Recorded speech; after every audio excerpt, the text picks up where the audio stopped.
the king who ruled a land and who did not just claim the crown, but claimed to be God. I am your supreme Lord. And his people believed that, for whom people did not walk on the ground, but they worshipped him.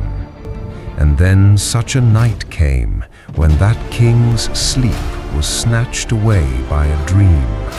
And when death came before him, he could not even compete with a single drop of water.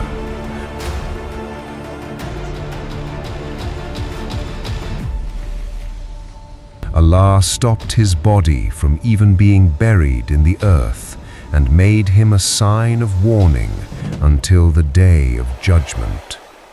Egypt was the most powerful country of that era, with settled cities, full markets, and the crops that yielded gold. The high buildings not only represented an empire, but it also showed pride. And with that pride, one man's command was obeyed like faith. He used to say, I am your supreme Lord. And Egypt remained silent. His command was not just law, it was faith. People did not just obey his words, they worshipped him as God. In this very Egypt, there was also a community of Bani Israel that was treated like slaves. Apply more force! Their homes, clothing, and lives were separate. Generation after generation, they woke before sunrise, carried stone until their backs gave out, ate what they were given, and slept where they were told. Their sons were born into chains they could not see. Their daughters were kept alive only to produce more hands for Pharaoh's projects. Pharaoh deliberately kept Bani Israel weak, so they cannot organize against him, because a hungry man cannot dream. This was his strategy. Then came the night everything shifted. According to some narrations reported in Tafsir Ibn Kathir, Pharaoh saw a dream, a fire rising from the direction of Beit al-Muqaddis, spreading across Egypt, consuming the homes of his people, but leaving every house of Bani Israel completely untouched. He woke up breathing hard. For the first time in perhaps his entire life, Pharaoh felt the cold, sharp edge of something he did not recognize, and it was fear. He summoned his court before dawn.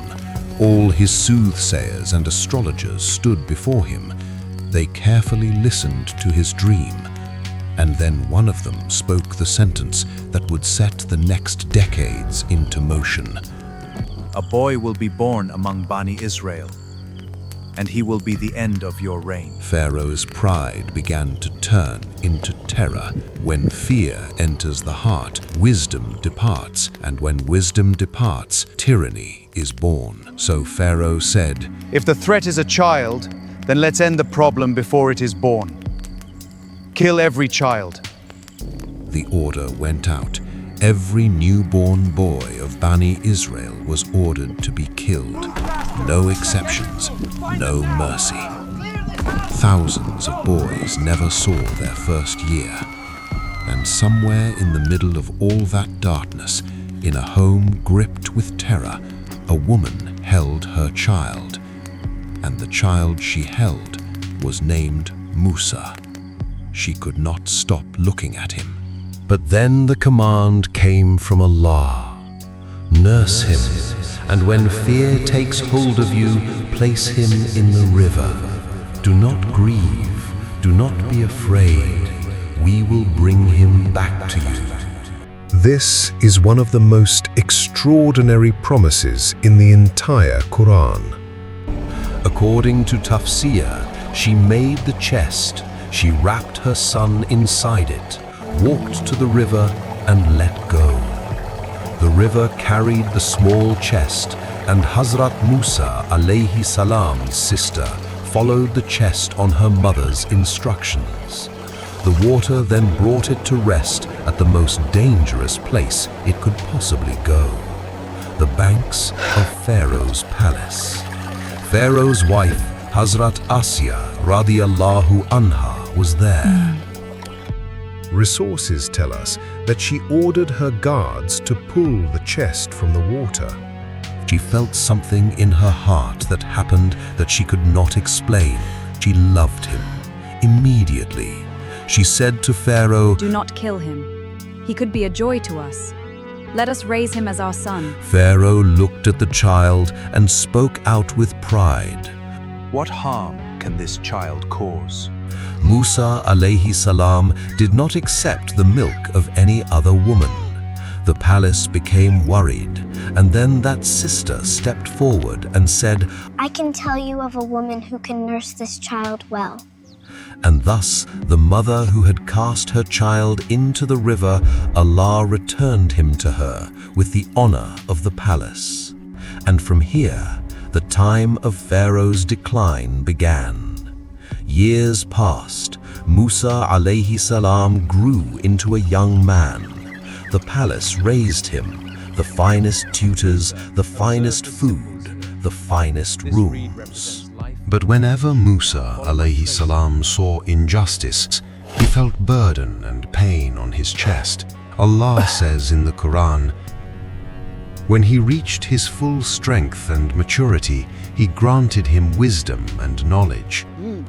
One afternoon, Musa alayhi salam entered the city during a quiet hour and saw two men fighting.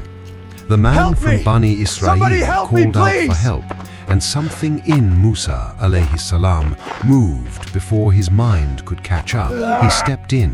One strike, the Egyptian collapsed and did not get up. Musa alayhi salam stood there, understanding in that same moment that man was gone. Friends, he turned to Allah immediately and asked for forgiveness. Allah says, "Then we forgave him." But the news spread so fast that by the time it reached Pharaoh's palace, it was already a settled verdict. So Musa left. No debate or final goodbye. Leave. Now. They are planning to kill you. He walked out of Egypt with nothing but the clothes on his back and a prayer on his lips. "O my Lord, save me from the people who do wrong." Desert, sun, silence, days with no food and no clear direction. And yet he kept moving because the only thing he had left was trust that something was ahead of him worth reaching. What was ahead of him was Madian. He arrived at the outskirts of the city, exhausted and hollow, and found a well surrounded by shepherds watering their animals. In Madian, he stayed for 10 years, tending sheep, living a quiet life far from palaces and politics. And in those years, he got married. The prince of Egypt became a shepherd in Madian. And Allah was not done with him yet. When those 10 years were complete, Musa alayhi salam began the journey back toward Egypt with his wife, with a life now behind him. It was night, cold. The desert stretched in every direction without a single landmark. And then Musa alayhi salam saw a flicker of light on the slope of a distant mountain. He told his wife, "You wait here. I will bring something back, warmth, or at least a direction." He climbed toward it alone. The light did not go out as he approached. It did not behave the way fire behaves. And then the valley itself spoke. "O Musa, I am your Lord. Remove your sandals. You are standing in the sacred valley of Tuwa. I have chosen you. Listen to what is being revealed. Go to Pharaoh. He has transgressed far beyond his limits."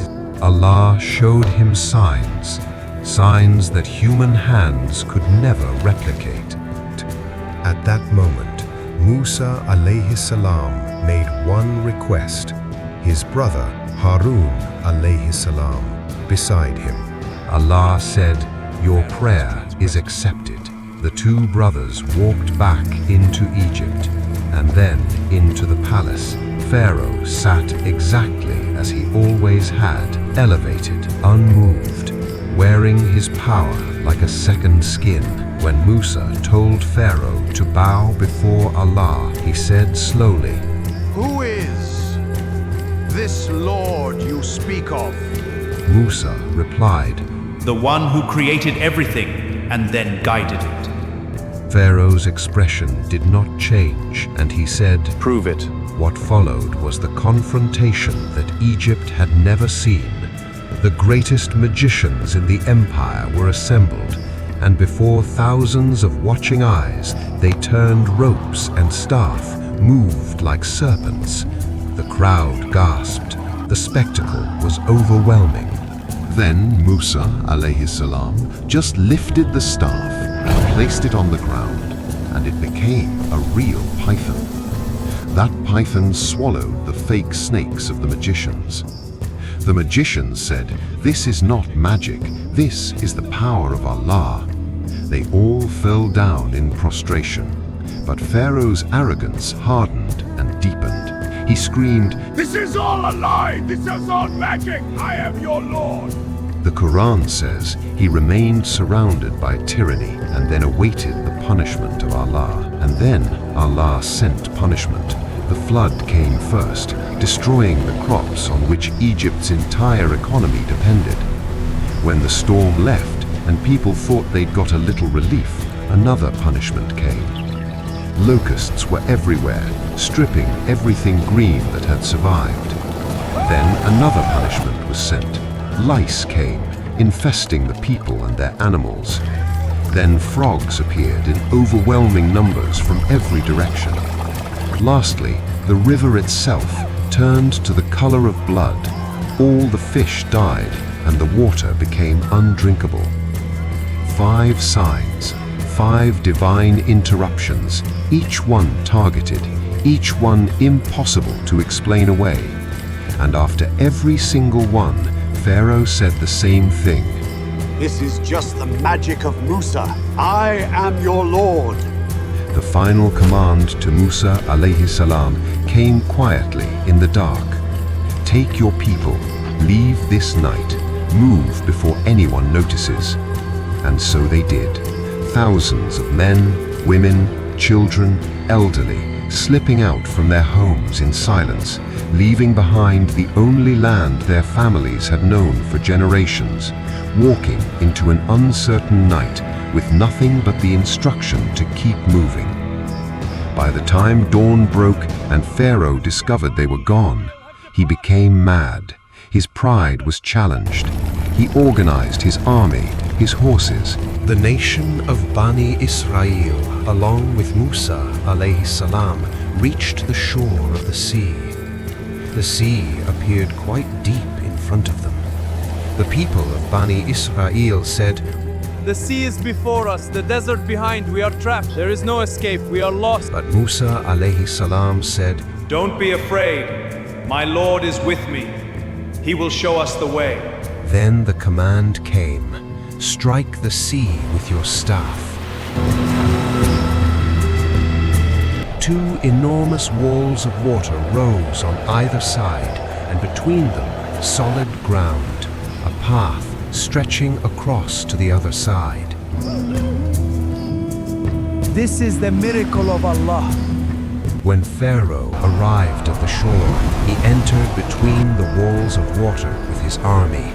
When the very last person of Bani Israel emerged from the midst of the sea, Allah commanded, let the waters meet again and close the sea. And just like that, the water fell down, every horse and every soldier drowned.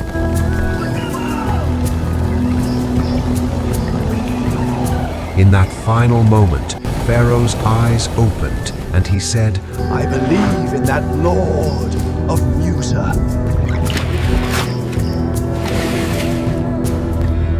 But at that time, his faith was not accepted. Allah said, Today we will save your body so that it becomes a lesson for everyone. If you like this story, share it and write in the comments which nation's story you want to see next. Subscribe to our channel because the stories are not finished.